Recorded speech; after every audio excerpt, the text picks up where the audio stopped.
Welcome to Chisholm Trail 61. Today we're doing an easy 4-ingredient crock pot pork chop recipe. And I'm going to show you how I do that coming up right now. Okay, I don't want anybody to think I'm misleading anybody, so let me clarify. It's 4 ingredients plus pork chops. It's 4 ingredients, but 4 ingredients plus the pork chops. Okay, first thing we're going to do, we got some chicken broth here.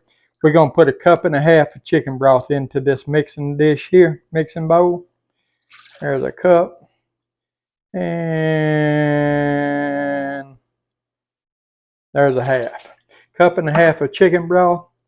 Next thing we're going to do, we're going to put 1 can of cream of chicken soup.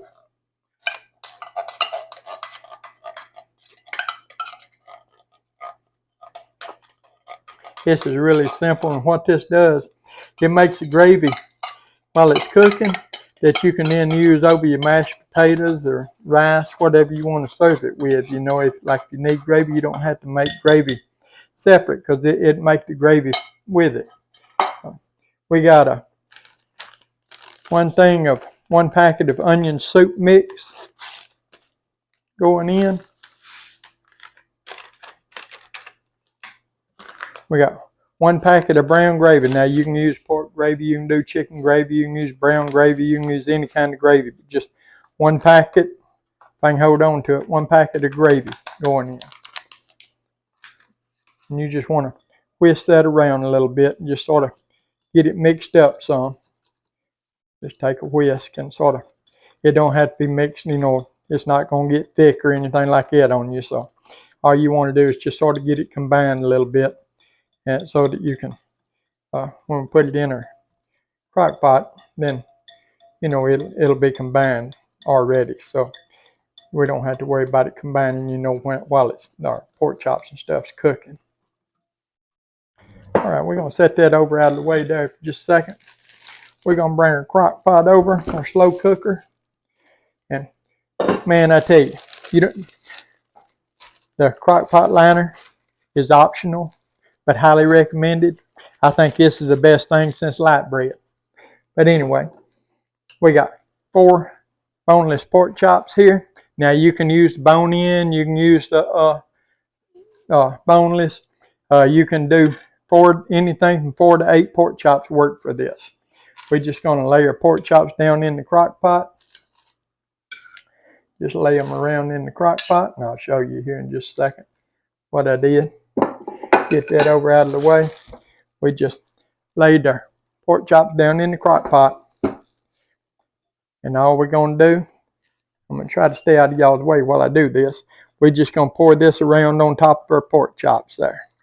Our mixture that we mixed up. And we want to get all that goodness out of there, because this is going to be good. Just pour it all in there real good.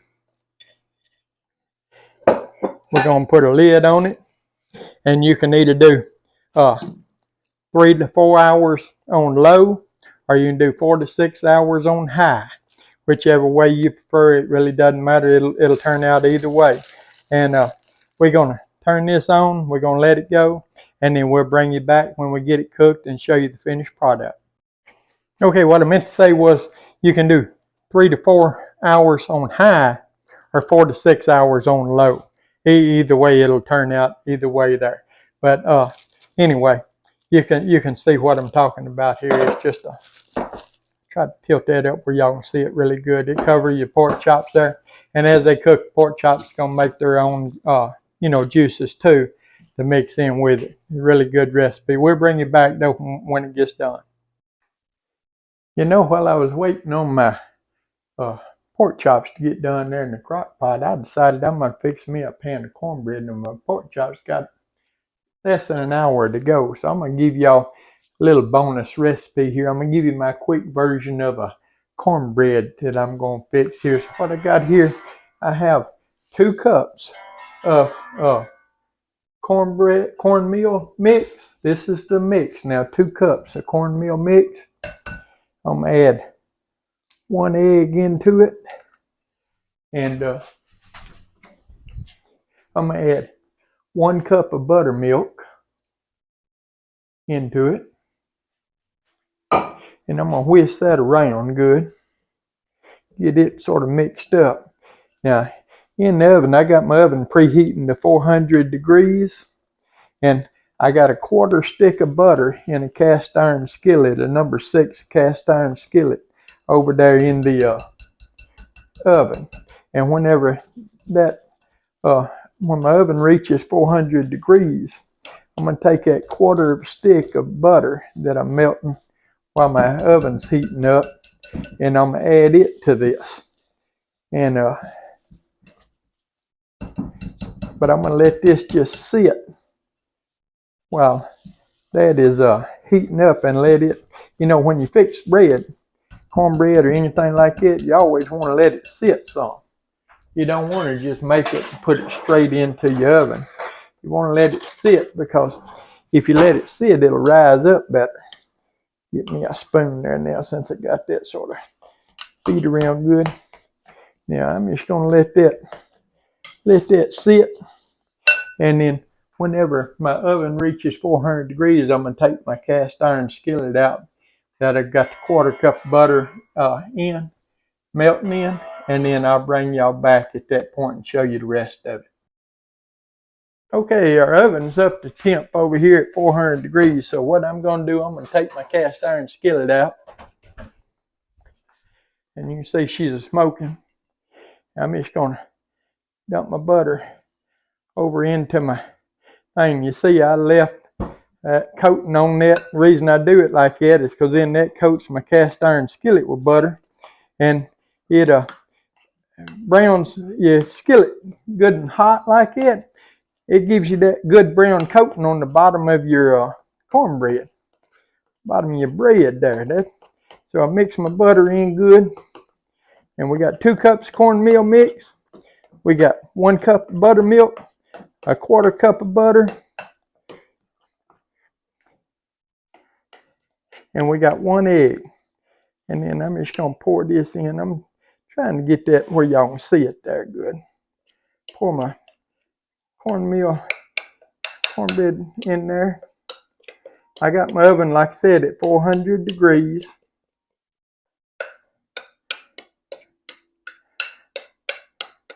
This is my quick version of cornbread here, when I don't want to take time to mix all the just regular cornmeal and stuff. I use the cornmeal mix, and this is my quick version of southern cornbread.